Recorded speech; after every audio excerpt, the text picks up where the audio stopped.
Innal hamdalillah nahmaduhu wa nasta'inuhu wa nastaghfiruh wa na'udzu billahi min shururi anfusina wa sayyiati a'malina may yahdihillahu fala mudilla lahu wa may yudlilhu fala hadiya lahu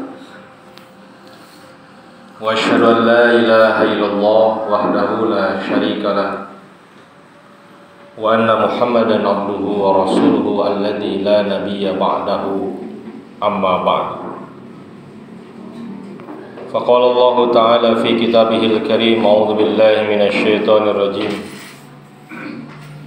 Wa minal a'rabi may yu'minu billahi wal yawmil akhir wa yattakhidhu ma yunfiqu qurbatin indallah wassalawatir rasul ala innaha qurbatul lahum sayudkhiluhumullahu fi rahmatih innallaha ghafurur rahim.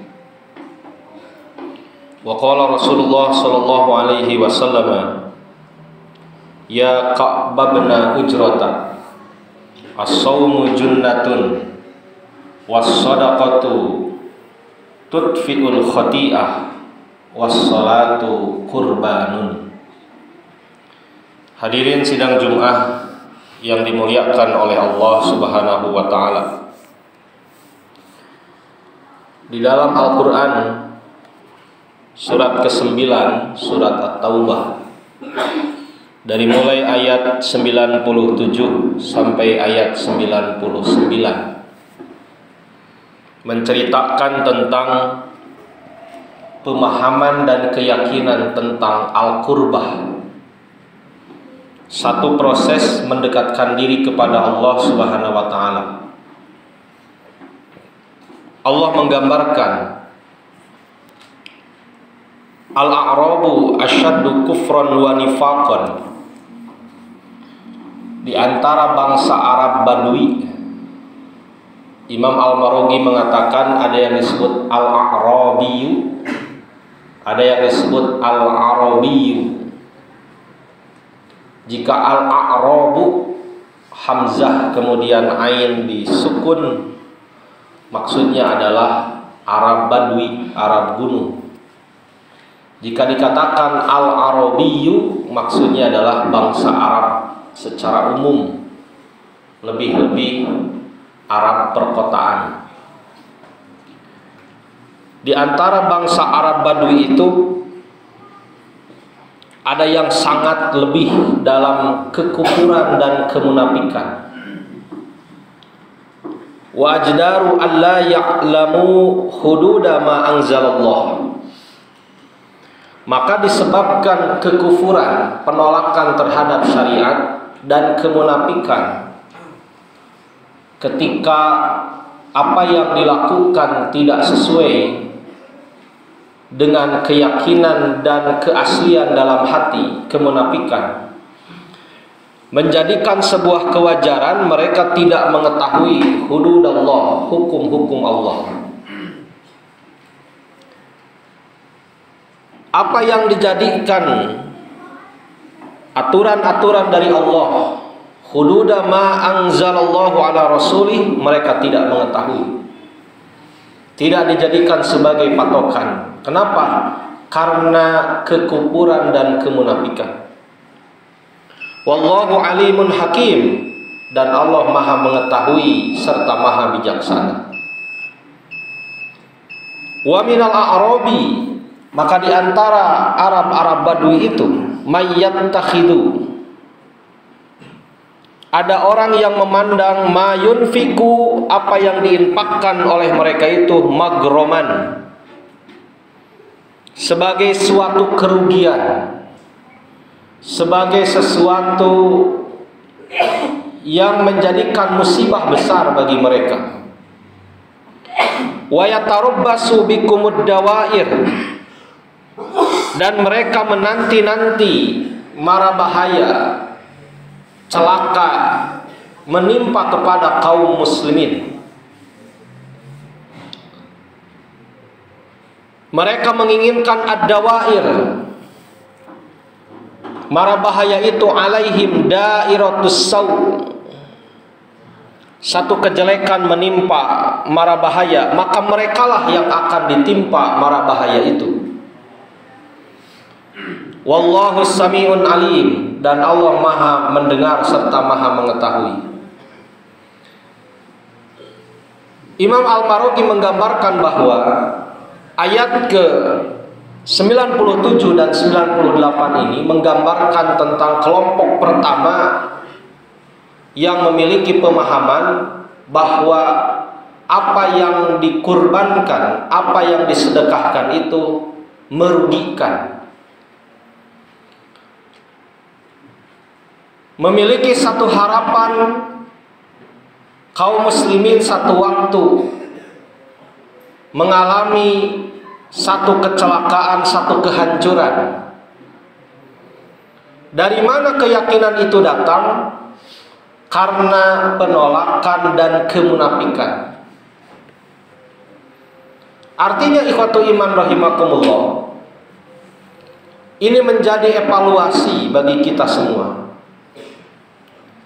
Jika masih ada anggapan keyakinan dalam diri kita bahwa saham yang harus kita siapkan untuk berkurban dengan seharga ini dan itu, jika dibandingkan dengan kebutuhan dunia, merugikan, membahayakan, akan membuat kita miskin, maka apalah beda kita dengan kaum Arab Badui dalam ayat ini. Jika kita evaluasi, sebabnya adalah bisa jadi kita belum benar-benar orang-orang yang beriman, atau kemungkinan yang kedua, kita termasuk orang-orang yang munafik. Karena dalam ayat yang selanjutnya Allah menggambarkan wa minal a'rabi, dan di antara Arab Badui itu ada sebagiannya sebaliknya, man yu'minu billah, mereka beriman kepada Allah, ikhlas dalam beribadah, wal yaumil akhir, dan yakin bahwa setiap amalan, setiap kebaikan, setiap kurban akan dibalas di akhirat. Wa yattakhidu ma yunfiqu qurbatin indallah, mereka berkeyakinan, mereka memiliki pandangan bahwa apa yang diinfakkan, dikurbankan itu adalah dalam rangka qurbatin indallah, ingin mendekatkan diri kepada Allah. Wassalawatir Rasul, ingin menggapai doanya Rasul.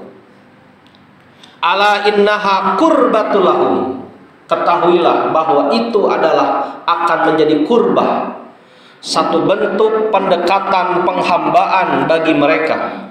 Sayudkhiluhumullahu fi rahmati, Allah akan memasukkan mereka di dalam rahmatnya. Ini karakter yang kedua, ikhwatul iman. Jika karakter yang pertama memiliki pandangan kurban itu merugikan, kurban itu keterlaluan. Kenapa? Karena kemunafikan dan kekafiran yang ada dalam hati. Maka paradigma yang kedua, karena dia ikhlas kepada Allah, karena dia yakin bahwa setiap amalan akan dibalas di akhirat, maka ada dua semangat yang ada dalam dirinya. Yang pertama, kurbatin, ia ingin mendekatkan diri kepada Allah. Yang kedua, ingin mendapatkan doanya Rasulullah Sallallahu Alaihi Wasallam. Maka Allah Subhanahu Wa Taala menggambarkan sayudkhiluhumullahu fi rahmati. Orang yang bersemangat kurbannya itu dalam rangka al-qurbah, ingin mendekatkan diri kepada Allah. Yang semangatnya itu ingin mendapatkan doa dari Rasulullah SAW, ingin sesuai dengan doa yang dipanjatkan oleh Rasul, maka Allah akan memasukkan diri-diri mereka terhadap rahmat Allah. Imam Al-Maroqi mengatakan ayat ini menggunakan kalimat fi rahmati, Artinya jika diartikan ia ditenggelamkan dalam rahmat, hidupnya penuh dengan rahmat. Bukan hanya akan mendapat rahmat, tapi ditenggelamkan di dalam rahmat Allah. Innallaha ghafurur rahim. Bukan hanya itu, sesungguhnya Allah Maha mengampuni dan Maha mengasihi. Kata Imam Al-Maraghi, mengampuni segala hal yang pernah dia lakukan dari dosa karena keikhlasannya, karena keimanannya kepada hari akhir, karena semangatnya ingin dekat dengan Allah, karena semangatnya ingin sesuai dengan doa Rasulullah. Rahimun, dan Allah sangat mengasihi, sangat menyayangi orang-orang yang ikhlas, yang yakin akan kehidupan akhirat, semangat untuk dekat dengan Allah, dan semangat untuk sesuai dengan doa Rasulullah Sallallahu Alaihi Wasallam.